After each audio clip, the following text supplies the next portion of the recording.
What's going on, everyone? Happy Wednesday. Welcome into another edition of GC Live. I'm your host, Jack Veltri, joined as always by 2010 College World Series champion, former South Carolina right-handed pitcher, and of course, my good buddy, Ethan Carter. Ethan, how we doing, my friend?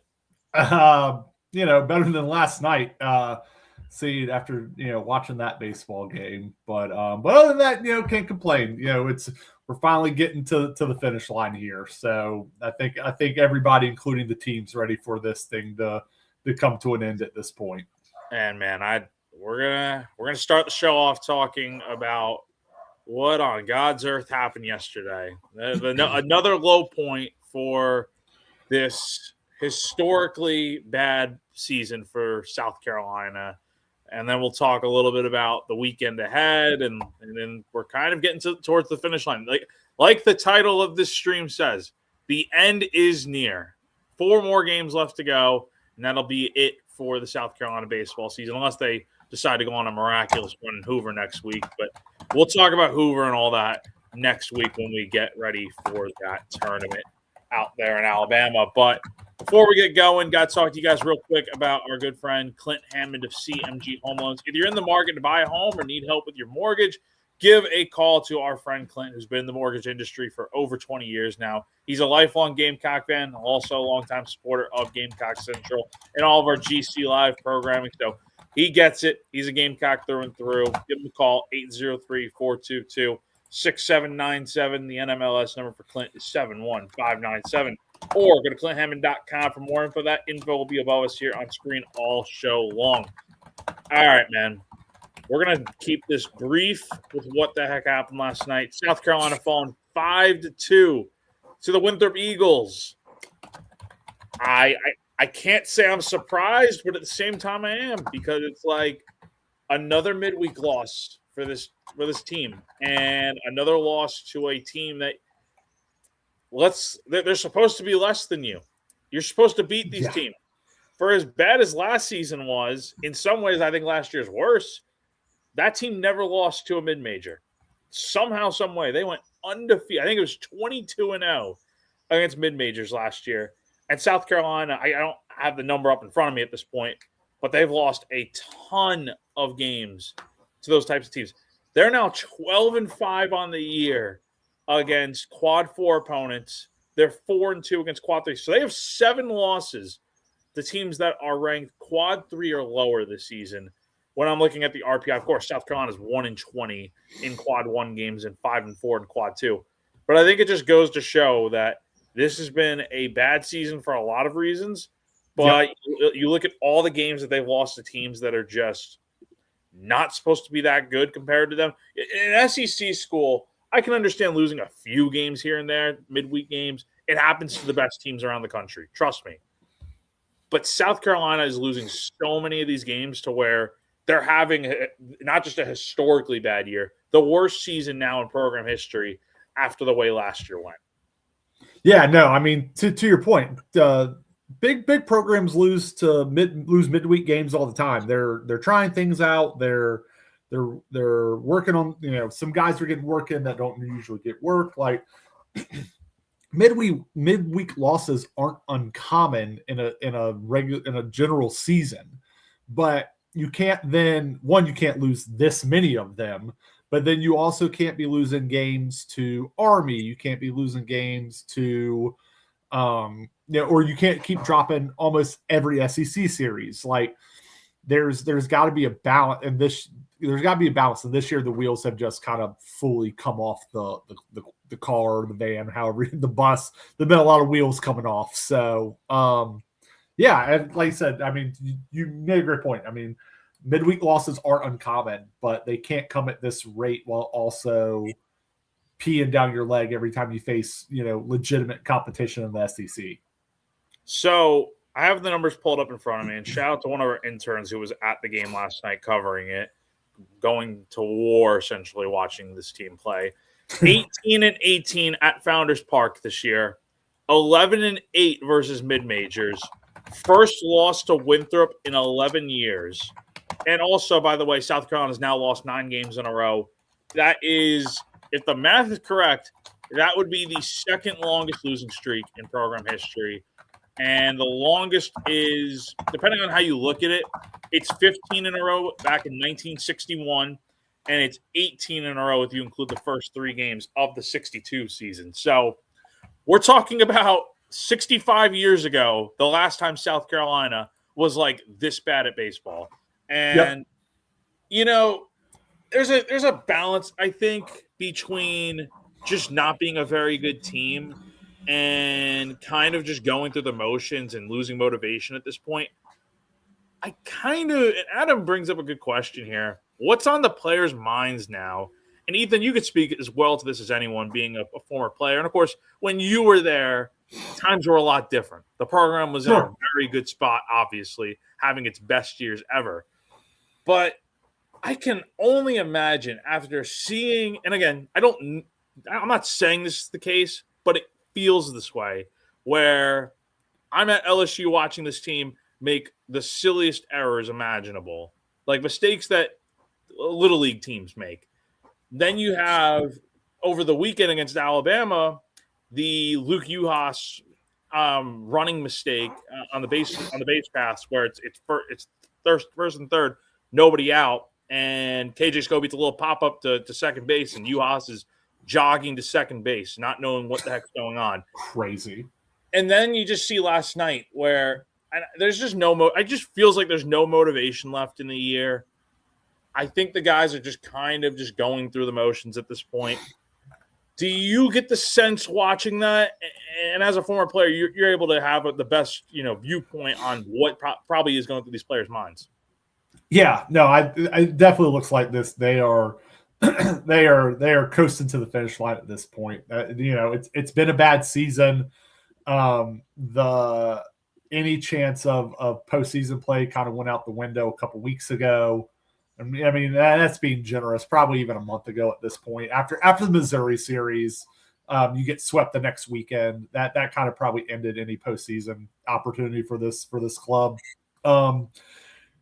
And I think, and I'm not making a referendum on the state of college athletics right now, but this is what happens when 2/3 of your roster are transfers who, I'm not saying these guys don't care about the university, but a lot of these guys have already been in college for 2 years and they've got more time spent other places than they do in Columbia. That, it doesn't start to go well, and, you're not exactly playing for the team on the front of your jersey anymore. And I know that's a little bit of a broad generalization, but, what do some of these guys, other than, just personal pride, it's just frustrating. When seasons go this bad, you start looking for answers in all the wrong places. So that's always tough. But yeah, I mean, you can just kind of see it's the life that life we saw when the first coaching change initially happened, and you saw a little bit of pep in these guys, and you saw there was some fight and you had some real hope things could change. And that's long gone. That feels like a different season at this point. And but yeah, I think a lot of it is, when you don't have guys that have been a part of the university and don't think they're probably staying at the university next year. I think that's another thing. Like, I think a lot of these guys are looking to see where they're playing next year. They know a new coach is coming in. I think a lot of guys are like, all right, where's the next stop going to be? So it's hard to ask guys to grind through a season, especially a tough season like this, when the next team's right around the corner for them.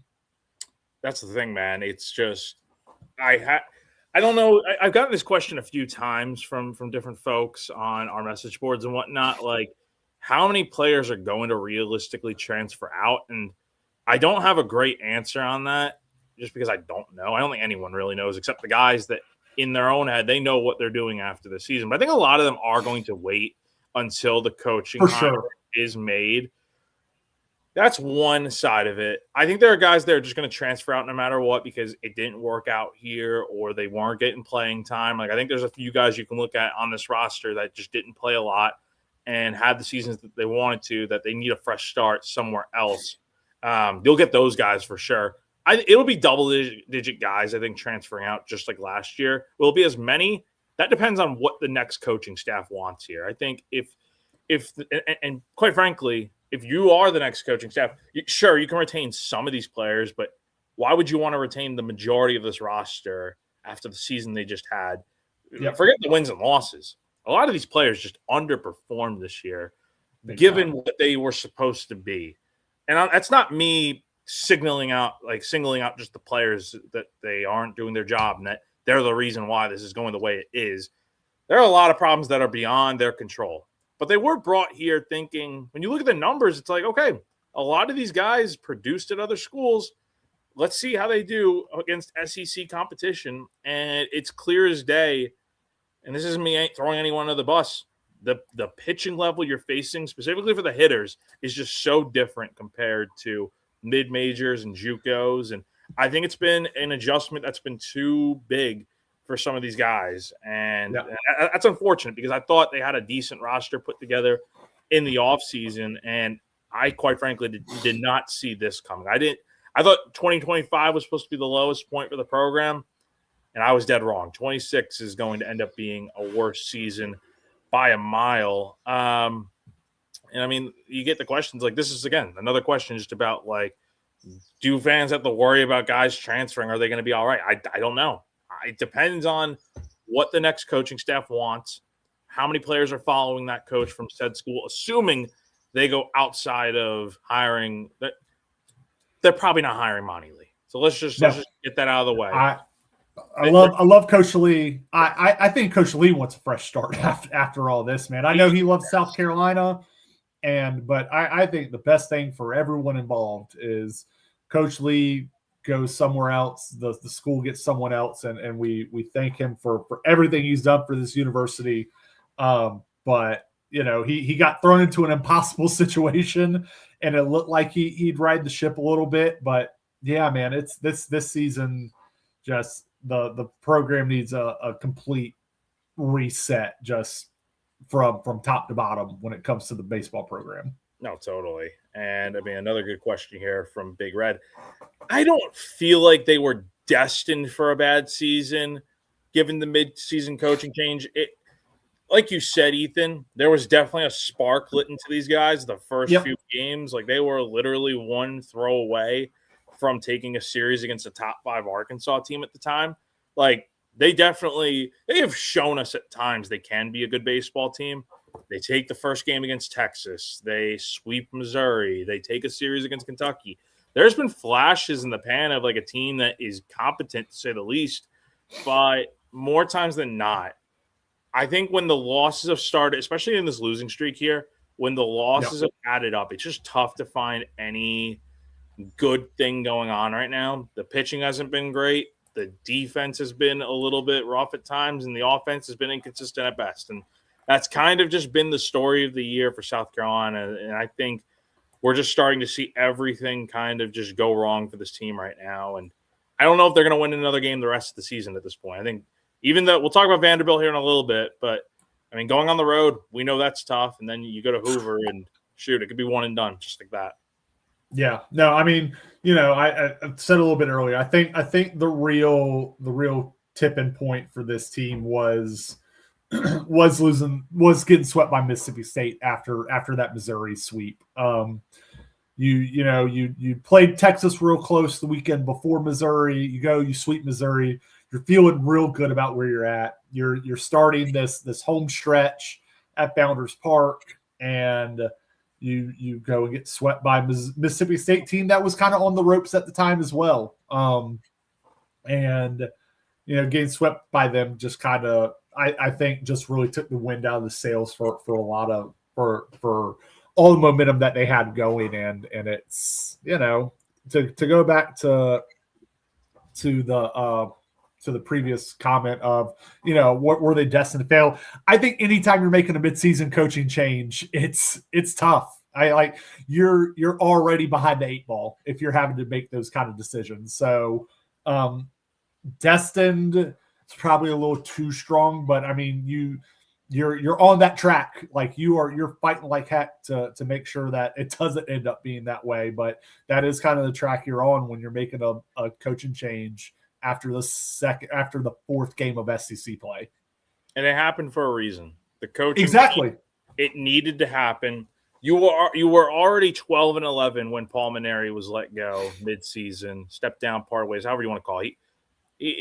He wasn't sticking around with the way things were going. But yeah, it's just this thing goes far beyond anything in Monty's control, anything in the players' control. At the root of the problem, it is Paul. It is because he was the one hired by Ray. And, look, it was a risk because you brought a guy out of retirement that hadn't been coaching in 3 years. And maybe if this hire was made like 10 years ago when NIL is not a thing and the transfer portal isn't what it is. If it were just strictly baseball, maybe things are different right now. But you needed a coach, I think, and that's what I think is so important about this next hire here. You need to get somebody that is just with the times, better equipped to handle all the changes that have gone on in college baseball. Shoot, next season, the next change is probably going to be ABS coming into the fold. Yeah, true. This game is just not changing anytime soon. And you need someone that is A, younger, and also B, in the game right now that understands the landscape. And I think that was probably the big mistake here with the hire. I have no doubt Paul's a good coach, but that was in a different time compared to now. So, when he was out the door, he left Monty essentially with a car that was like, I've made this analogy before. The car was literally on the verge of just being completely totaled. And Monty got it to being drivable for a little bit, but the car since then has had a few malfunctions and needs to be pulled off for roadside assistance to get it to the tow shop. So that's where I see it right now. And it sucks. It sucks for Monty. I think he's a good dude. Yeah. It sucks for the players too. The ones that, again, I don't think they've given up necessarily. I'm not going to say that, but it just feels like they've lacked motivation the last few weeks and are just kind of ready to phone it in the rest of the year. They know when the season ends. Let's put it this way. Let's put it that way. Like they know what date the season probably ends on at this point, and that's a hard realization to have. That is when it's like when when the last day of school is. The days get longer, and you're crawling towards that day where. In a season that this program, comes to expect, you don't know when the last game may be unless you're, in a winner go home game. But this right now, it feels like the guys kind of know where it is. And, I saw some reporting today that, Mainieri took recruiting duties away from Monty at one point in time. And so, because Terry Rooney was the recruiting coordinator. Yep. And, Monty, to my understanding, obviously is still going out on the road and with this past portal cycle and going to recruit hitting and whatnot. But ultimately, at the end of the day, like the decision's not really necessarily his. Like it's the guys in charge are Mainieri and Terry Rooney, and again, it's the same thing with the hitting philosophy. The hitting was not, again, that's the misconception that everyone gets wrong here. As far as fans go, like it's been reported out there, not just by me, but other people too, of that Paul dictated the offense and what they were going to do and the philosophy. And look, you know this as well as anyone probably. Like you can't just make a ton of changes middle of the season and expect everything to improve overnight. Like the offense just is what it is, and it's tough to make big changes during the middle of the year when things are already going kind of rough. Yep, exactly. So, and hopefully it's not just 4, but, possibly 4 more games. And then then the search really starts for the reset for, Donati gets to make his true hire on the baseball front. He's had some pretty good success with that in the past, especially at TCU. So hopefully that search firm brings him some names and gets him some interviews that he feels comfortable with, and we make a hire that's could reinvigorate this program, because the last 2 years is just not the standard, and that I hope we don't just fall into that. So again, Carolina falls 5-2 to Winthrop last night. 5 hits last night. Connor Chicola gives up 4 runs over 3 2/3 innings. Bullpen looked good last night, but still, you can't win with 5 hits, 2 runs scored. Real quick, before we get into Vanderbilt preview, got to talk to you guys real quick about our friend Andy Ludicky, who has been sponsoring our baseball coverage throughout this spring. We thank him for that, first off, number one, in spite of this being a tough season. He's a big baseball fan, and from his line of work, he has seen firsthand the fantastic traits that baseball players bring to the franchise world. If you're sick of your job, ready to leave the corporate rat race, want to diversify, build wealth, and or leave a legacy, even if you have a job and want a side hustle, Andy can help you out. He's a franchise consultant as well as a franchise owner, and he helps people find franchises that fit their skill sets, passions, and financial requirements. His services are 100% free, and he's here to help if you have any questions about business ownership. Head on over to myperfectfranchise.net to learn more, or you can text or call Andy at 404-973-9901. All right, buddy. So let's go ahead and talk about this upcoming weekend here.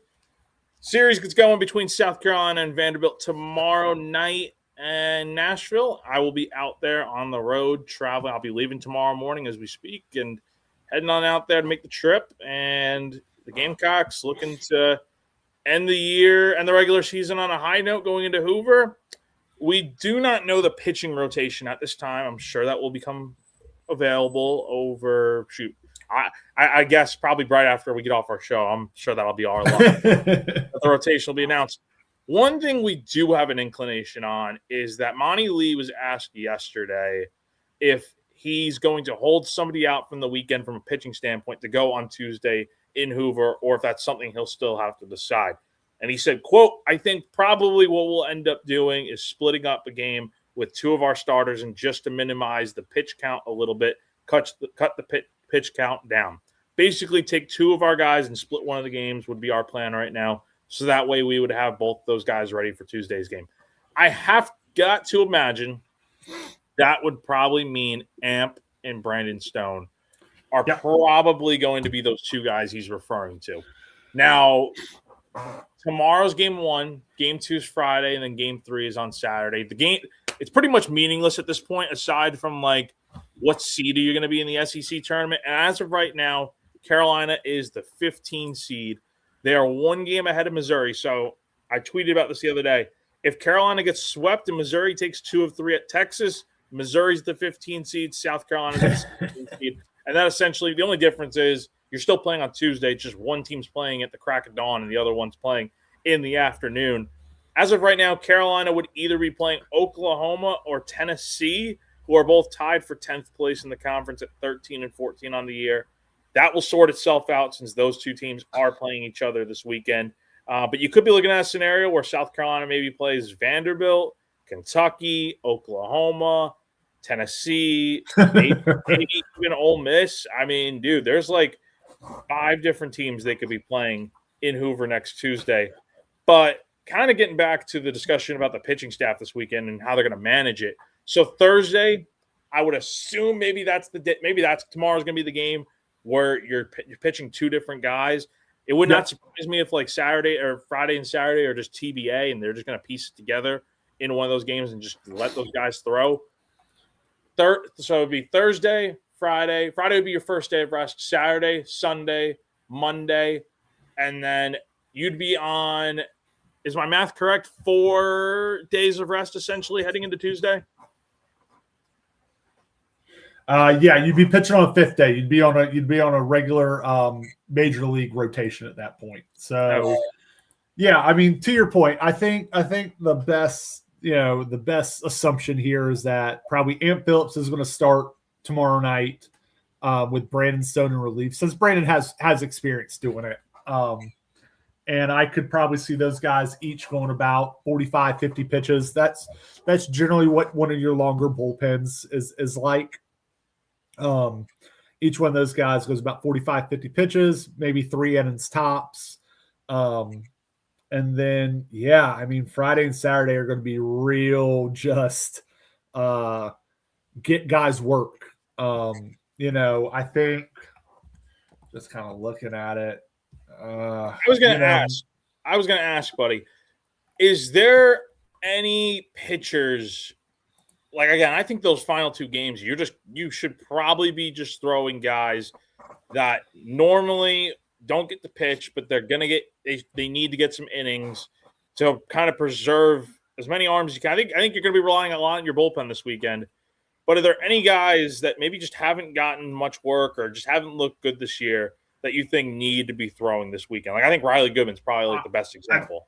Exactly. I would bet if they took wagers on who would be starting a game this weekend, I'd put a small amount of money on Riley Goodman getting a start this weekend. I think everybody's going to be on a cap. I mean, especially once you get past Friday's game, like Saturday, I think everybody's going to be Saturday's going to be a true bullpen game. I think where I think anybody that wasn't used on Friday or Thursday or Friday is going to get some work on Saturday in some way, shape, or form. I'm just kind of looking at the team right now. Are there is there anybody injured that I'm not thinking of on the pitching staff? Not to my knowledge. We haven't seen Cullen Horowitz pitch since, gosh, I don't even know when. Hodges hasn't pitched forever. Bryce Navarre hasn't pitched in forever. But besides that, I think they're pretty much healthy at this point.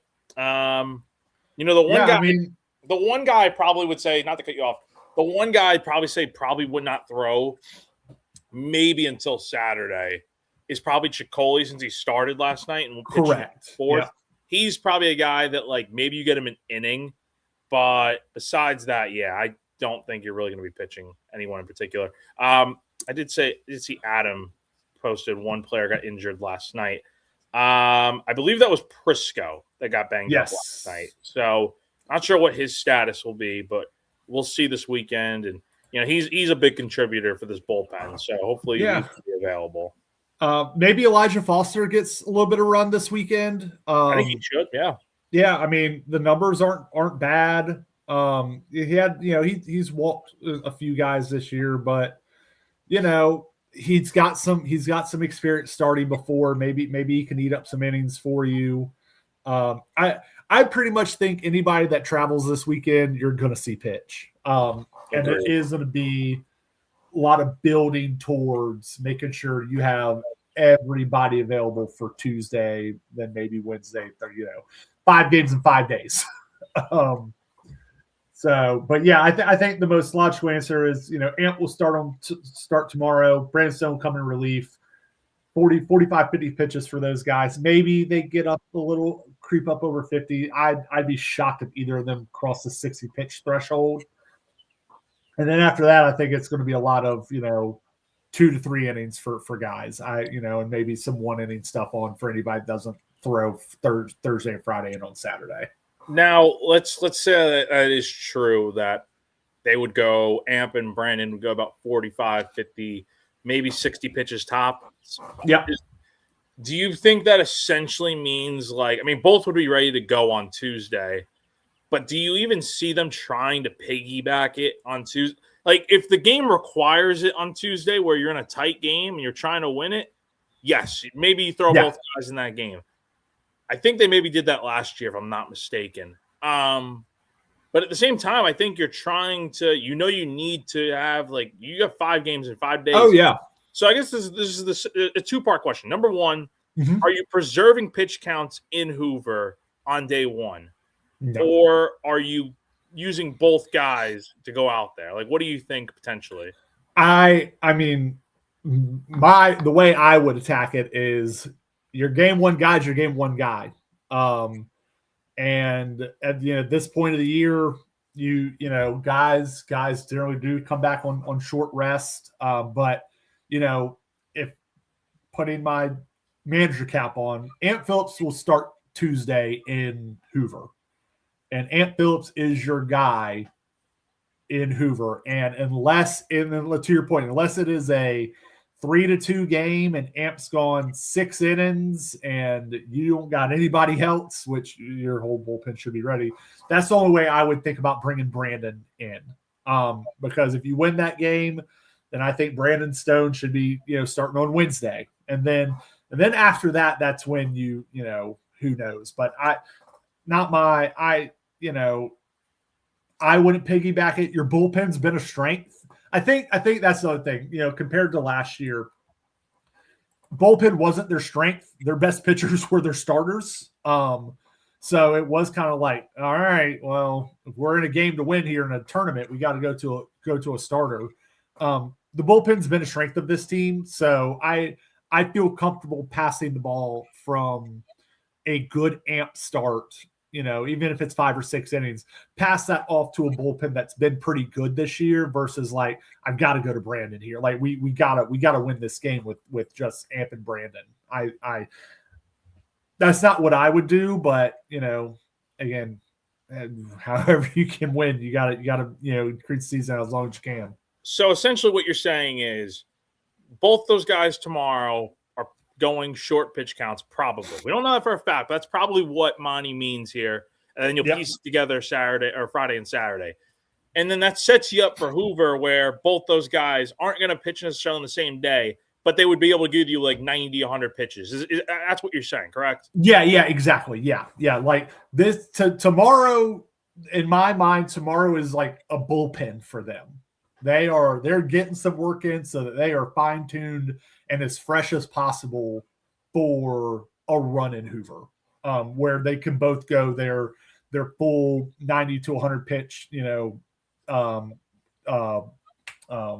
work, their normal body of work, and they are rested and ready to go. Because to your point, Thursday and Tuesday's 5 days. So, that's shorter than the typical time frame for an SEC weekend. So you're trying to make sure those guys are as fine-tuned but as full strength as possible for the tournament on Tuesday. And again, I'm starting those guys. I'm not using either one relief when it comes to the SEC tournament. Yeah. And the other thing about this weekend is and I feel like we haven't really seen it over the last week or so here. Like, we have not seen the Elijah Fosters, Patrick Dudleys, the guys that don't normally get to pitch, go out there and pitch. Odds are what's going to happen. This happened in 24 out in Hoover.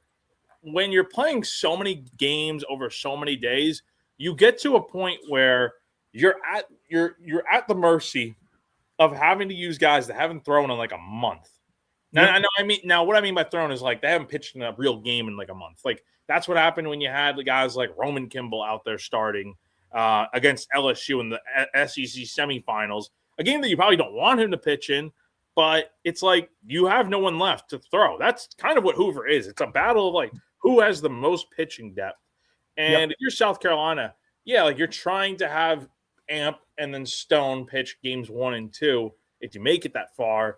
And then maybe you could see them again at some point. But, man, you're throwing everything you have out there. And I think this weekend, these games don't matter from the standpoint of, like, they really don't matter. You're playing on Tuesday regardless.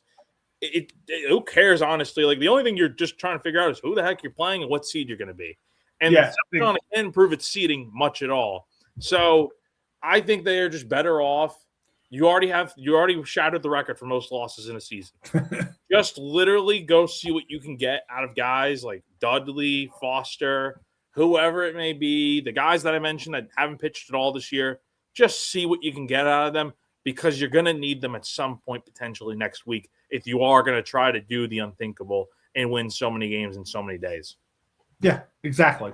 No, like I said, this weekend essentially means nothing other than you're trying to get everybody in the best spot and situation to be ready for Tuesday at either 9 o'clock in the morning or Tuesday at 3 o'clock. in the afternoon. So it really is just, this is a weekend where you are tinkering and finding out what's riding the hot hand into the tournament. So looking at Vanderbilt real quick, they are 14th in pitching. They are 6th in hitting. They're a good hitting offense. They've definitely relied a lot more on the long ball this year. Over 100 home runs. That's scary for South Carolina. 100 doubles as well. This is a team that will definitely go gap to gap with you and put the ball out of the yard. And I'm guessing the ball is going to be flying out this weekend with the weather being quite warm. And then defensively, they're 7th with 44 errors. So, they've struggled this year. They just lost a series to Missouri this past weekend out in Como. They're currently 74th right now in the RPI, 29-24 on the year, 11-16 in conference play. Vanderbilt, I think at this point is done in terms of they need to win the SEC tournament to get in. I would be interested to see what happens if they sweep this weekend, because then that puts them at 14-16 in conference play. Your RPI is really not good, but I would be interested to see what happens. I think they wouldn't have to win the SEC tournament, I don't think, if they swept this weekend and won a game or two out in Hoover. But right now, with where things stand, Vanderbilt is scuffling, and these are just two teams that I think are just trying to make it to the end of the regular season here. Yeah. Unfortunately, it seems like we're the remedy to get teams out of scuffling right now. So that is the one nerve-wracking part. Like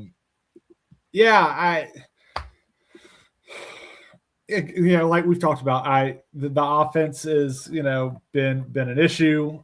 They were a little bit better against Bama last weekend, but still not nearly enough. Obviously they got swept. It wasn't enough, but I just don't think the offense has the juice to compete on a day-to-day basis on SEC weekends. And Vanderbilt obviously does. Honestly, this is a different Vanderbilt team than we've seen in years past. That's always really been built on pitching and some timely hitting. This team seems to be more of a thumping team that wins by kind of outslugging opponents. So not exactly the recipe we want to see for the guys this weekend, but again, I think you're going to see a lot of new loot, or a lot not new, but I think you're going to see a lot of different guys that we haven't seen in a few weeks throw. Maybe they find something on the mound, and they should be pretty fresh from that standpoint. So weekends like this are always weird because it's so many different guys and trying little different things to make sure you're ready for next week, that it gets a little wonky. Like I said, we're not playing much for a seed. Vanderbilt's obviously still playing for their season on the line, so they should be, by all intents and purposes, pretty normal and pretty buttoned up this weekend. So it could get a little wacky this weekend when it comes out results. Real quick before we get into predictions, I did mean to ask you this. One guy we forgot to mention with the other starters. What do you feel like Alex Valentine's role needs to be the rest of the year? Because he started the last few weeks, but I don't think he's looked particularly great. And maybe you see him piggybacked with Amp tomorrow or something, or whoever it may be. Sure. That you're trying to get set up for Hoover. But I think he's so much more valuable out of the bullpen, man, where he's pitching 2 innings at a time maybe, and he's throwing 30 pitches an outing. I think that is, especially the SEC tournament, where, again, pitching matters a lot. I feel like having Valentine go 2, maybe 3 outings out in Hoover is a lot more valuable than him pitching in a starting role 4.5 innings, in a game where, he throws 70 pitches and that's it. And if South Carolina moves on, well, you don't have him for the rest of the week. So just give me your standpoint on what you've seen from him, but also, what does his role need to look like this weekend and beyond? Yeah, I think I definitely think he's better at the bullpen. He pitches with so much energy that it's the difference between starting and relieving is so big. I don't think people realize how big of a difference it is. Like when you're a reliever, you kind of find like you may get a little bit of a heads up, at some point, but like you're really finding out that you're coming in 10 minutes before, and that's probably on the long end of when you're coming into the game. So that adrenaline spike is there, and then you're getting into it. You're not throwing that many warm-up pitches, and you're coming up and you're gassed and you're ready to go. Being a starter, man, you're prepping all morning. All like that is like, all right, I've gotta go through my stretching routine. I've got to go through my long throwing. I've got to go through my flat ground. I've got to go through my bullpen. And then I've got to come back to the dugout. And then I've got to sit. And then I go out there. It's so much longer and such a methodical way of going about your business. And I think Alex is at his best when it's spontaneous and he can go into the moment and he can be jacked up and he can use all that energy, where with starting, it's more of a ease into it. It's not spur of the moment. It's not as, let's freaking go. And I think that's where he thrives. So I'm with you. If he's starting a game in the SEC tournament, I mean, that obviously means they've won a couple, but I just think that is not the right application for him. I'd almost rather just start one of the bullpen guys, use an opener, and then bring in Valentin to give you 2 or 3 if you want to do it that way. But his value to the team, and I think his value, like just the peak performance of him is not as a starter. It's just it doesn't fit his vibe of what I feel like is, makes him special out there on any given day on the mound. And I think that's why a guy like, because their starting depth is definitely taking a hit this year, with not just Jake McCoy out for the year, but Philpott really hasn't come along the way you thought, maybe into a starter.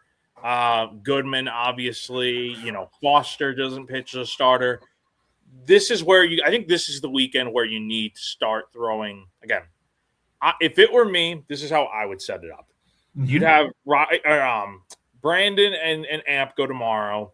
Friday, you give the start to Riley.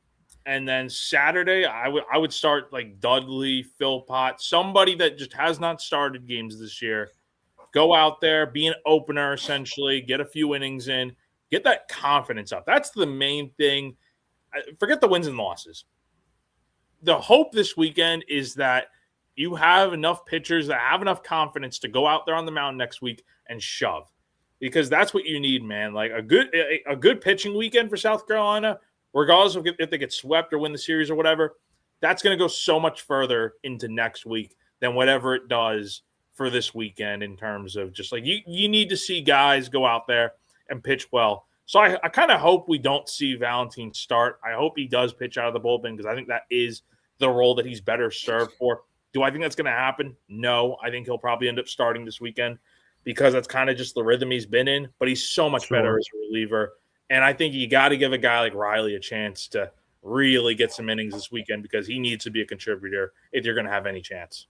Yeah, for sure. No, I think your plan is sound, and that's kind of the route I would go to, man. Like Riley should probably start on Friday. See if he can capture anything that he's been working on the side. See if any of that can translate into a decent start, and then yeah, like I love the idea of starting Philpott.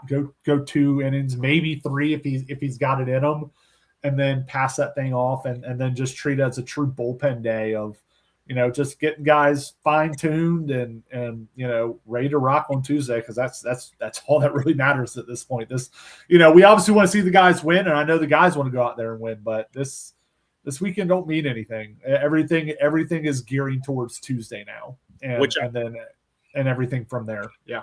Which I think is a good thing, that this weekend means nothing, because you already have enough losses on your schedule. Who cares? Yep.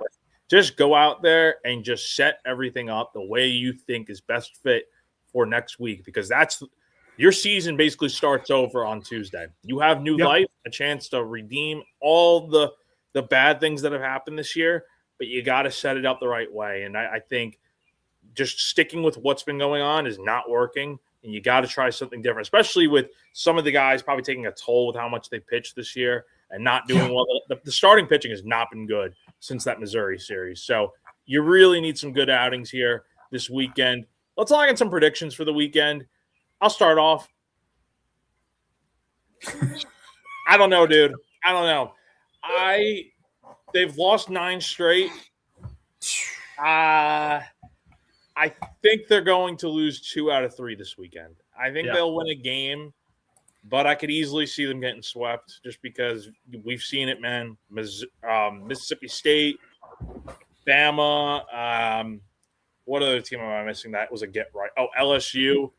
Teams like that take advantage of South Carolina's weaknesses, and they get themselves right. Now LSU has not gotten themselves right, but still, I mean, that's what I mean. Like teams that South Carolina has a chance against, they don't do anything against. So I think Carolina drops 2 of 3 this weekend. And the more important thing is they're just getting as many guys out there as possible, hopefully, that you're going to need for next week. So 2 out of 3, Vanderbilt takes the series.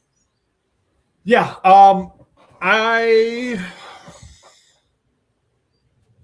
You know what? I think the guys find a way to take 2 out of 3. I think I'm going to go with the Gamecocks taking 2 out of 3. And I think that honestly, as much pitching change is going to happen, I think could keep Vanderbilt's bats a little off balance this weekend. They're not going to have any time to – if Vanderbilt faces a pitcher more than twice this weekend, if any pitcher for South Carolina goes to the order more than twice, I will be shocked. I will be absolutely shocked if anybody goes through the order more than twice. So I think that will just kind of keep Vanderbilt off balance this weekend. Like I said, it's going to be a quirky weekend from the Gamecocks with just mixing and matching. And for a team that's kind of scuffling like Vanderbilt, I think that can be a little bit of especially when you're pressing, they need these wins. I think that could lead to some pressing on Vanderbilt's part, and the Gamecocks can find a way to take 2 out of 3 and go in with a little bit of confidence going into the SEC tournament. I agree. I think you were right about that earlier point you made of anyone that's traveling this weekend, pitching wise, needs to throw. There is no reason for I don't know who all doesn't travel at this point. I think mostly everyone does, but if you're there, you got to be pitching like that. There's just no reason at this point. If you pitch once, all the guys that have pitched this year, they can't redshirt. So that's exactly the rule. So you may as well throw them, see what you got. The games are meaningless this weekend, and you're just trying to just find something. Find as many arms as you possibly can to get ready to go out there to Hoover. And on the flip side, offensively, I think you're just trying to find a little bit of a spark, man. The offense has been so inconsistent this year that I just don't expect anything at this point.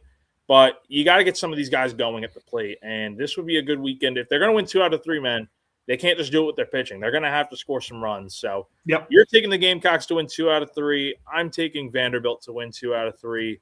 Series gets going tomorrow night, 7 p.m. SEC Network Plus. Friday's game will also be at 7 on SEC Network Plus. And then Saturday, the regular season finale, 2 p.m. on SEC Network Plus. I will be out there all weekend giving you guys coverage as best I can through these troubling times. And then it'll be off to Hoover on Monday. And then the SEC tournament gets going sometime on Tuesday at the SEC tournament. Ethan, any final thoughts before we get off here?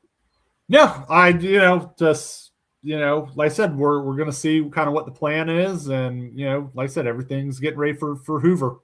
Yeah, it'll be a good time. We will go live one more time this regular season before Hoover gets going. Not sure when yet. We will discuss that and figure it out, but we will put that out there once we know. Yep. It'll be sometime before the game gets going. But it's been a disappointing year for the Gamecocks, but still, it's fun coming on here every week and previewing and predicting these series with you, my friend.